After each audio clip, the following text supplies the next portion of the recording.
Hello and welcome to the Front Office Podcast. I am your host, Marcus Cameron. The show, as always, is sponsored by Tees and Trees Clothing. Tees and Trees is where we stand on business. Good morning, good evening, good afternoon, wherever you're located, whatever time you're viewing the show. We appreciate you for checking in. Not a whole lot to go over today. A few administrative things. Today's June 6th. Happy birthday to my mom, Geraldine. Not gonna say her age. I don't want to get smacked. But very happy to, I still have my mom in my life. A lot of people don't. And, just grateful, happy that she's able to see another year of life. Always something to celebrate. It's about 7:30 a.m., June 6th. Made a loud noise. I'm up because my kids have started cross-country training for next year. So they're at practice at about 6 a.m. every morning. Monday through Thursday. So thank you to the coaches for not allowing me to have any summertime. I appreciate that. Quick WNBA news. Nothing news worthy. In my opinion, we had a couple games last night. I didn't see the winner of the Sparks game. I think they were playing, I forget who they were playing, but I watched the Aces play the Minnesota Lynx. And news flash while everybody's talking about Caitlin Clark and Angel Reese and those young ladies deserve all the attention they're getting. A'ja Wilson is the best player in the motherfucking WNBA. All right? It's not a question. It's not close. She was fantastic last night. I think she ended up with like 36 and 15 or 16 with 6 steals on the road. That Aces team, they look like they want to three-peat. It's not a super long season, but health is going to play a part. I think Chelsea Young has been kind of in and out of the lineup, hurt. So, but when they got all their pieces going, man, the Aces are still, to me, the best team in the league. Now, the Sun are having a great year. I believe they're still undefeated. They are very good defensively. Alyssa Thomas, Dejanay Carrington, the tall woman, I forget her name. She can shoot the shit out the ball.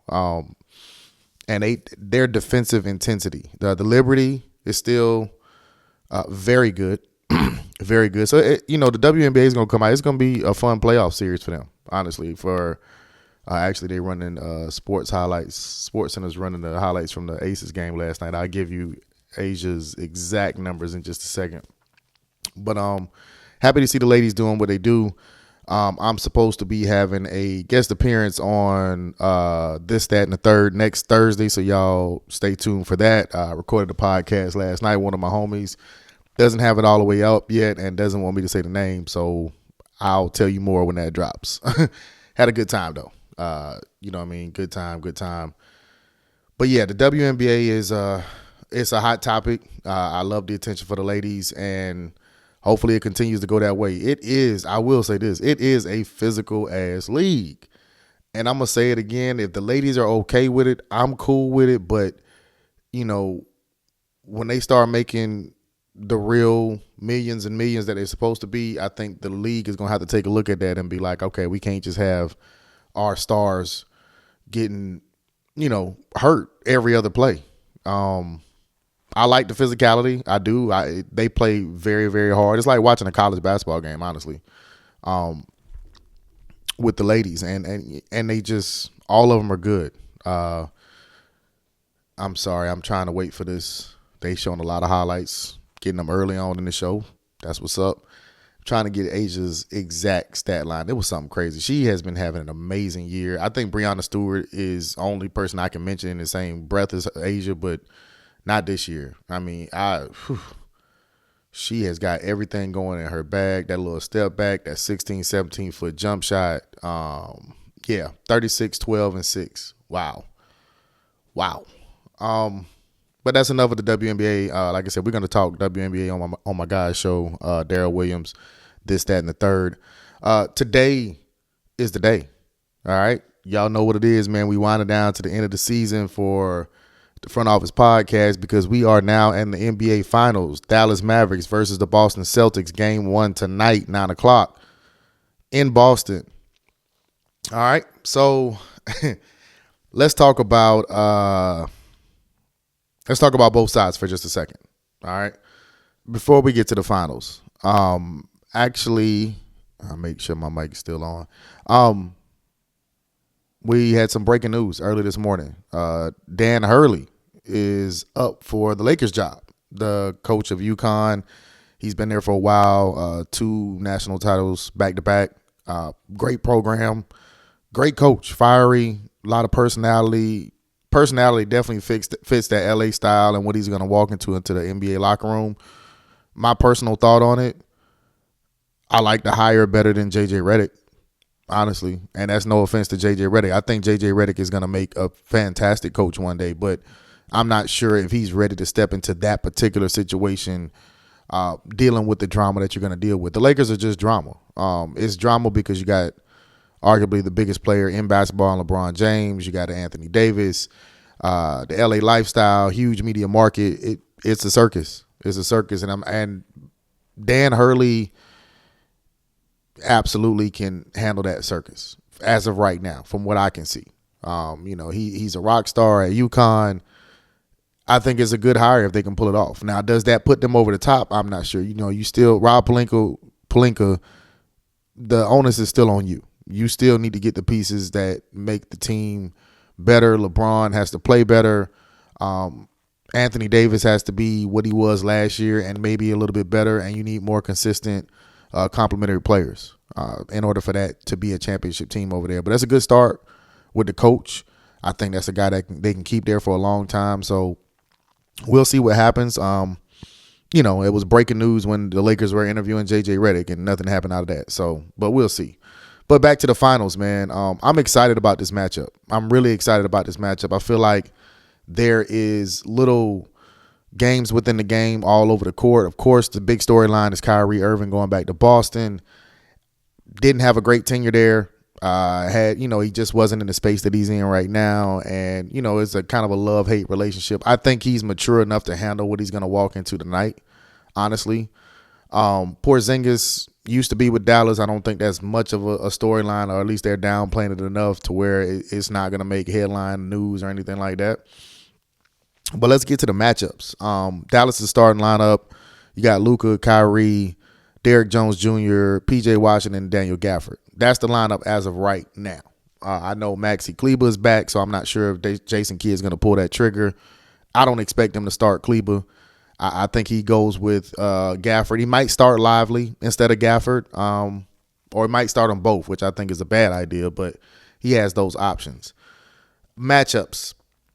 I think you'll see Drew Holiday, primary defender on Kyrie Irving. I think we all know that. Derek White, Jaylen Brown, and Jason Tatum, I think, will have some defensive assignment towards Luka and or Kyrie, honestly. Those are 3 really good defenders, and you're going to need to throw every one of them at Luka, because I think he's proven this year, he's been proving it for a while, one defender is not going to get it done. And when you send 2, you better be real, real precise in how you send those other defenders, because he will pick you apart. I mean, he's one of those guys like a LeBron. He can hurt you without scoring. But when he's scoring and he's hurting you, passing the ball, that's when he's just unstoppable. So we'll see how that plays out. Derrick Jones Jr., I think nobody's really said his name at all, and I think he plays a crucial part in Dallas being able to win this. I'm going with Boston, by the way. I got Boston in 6. But if Dallas is going to win, you're going to need a huge series from Derrick Jones Jr. You're going to need a huge series from P.J. Washington. And it doesn't necessarily have to be scoring. It doesn't have to be scoring in order for those guys to have a huge impact and help them win a championship. Defensively, can you bother Jaylen Brown and Jason Tatum? Can you bother them? Defensively, as a unit, can you stop Derek White from getting 18 or averaging 18 and 8 in the series? Porzingis is coming back. That's a huge, huge lift for Boston, and it's a big mismatch for Dallas. Honestly, they don't have anybody that can check him. Don't get it twisted. Derek Lively and Daniel Gafford have done an amazing job in the playoffs. I absolutely think they can guard him around the basket area, but because he can play on the perimeter, That stretches Dallas out a little bit more. Cat could play on the perimeter too, but I thought Jason Kidd did a great job of adjusting, and they kind of forced him on the perimeter. I'm not sure if they're going to be able to force Porzingis with all the other weapons. It's a lot of weapons on that Boston team. Coming off of the bench, you got great weapons. Pritchard, I love Pritchard. Hauser, Kornet, Al Horford. Who else? I mean, the Celtics are loaded. This is probably the best matchup we could hope for. I wanted Minnesota and Boston, but I'm not mad about Dallas and Boston. Boston's keys to win: can you contain the others? You're not going to stop Kyrie and Luka, and you shouldn't try.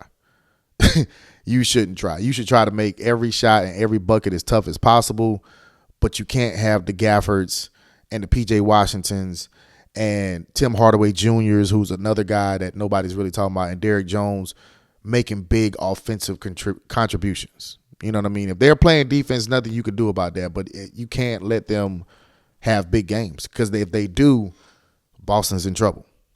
Boston's in a lot of trouble because you're not stopping Kyrie and Luka. And I think it's the same on the other end.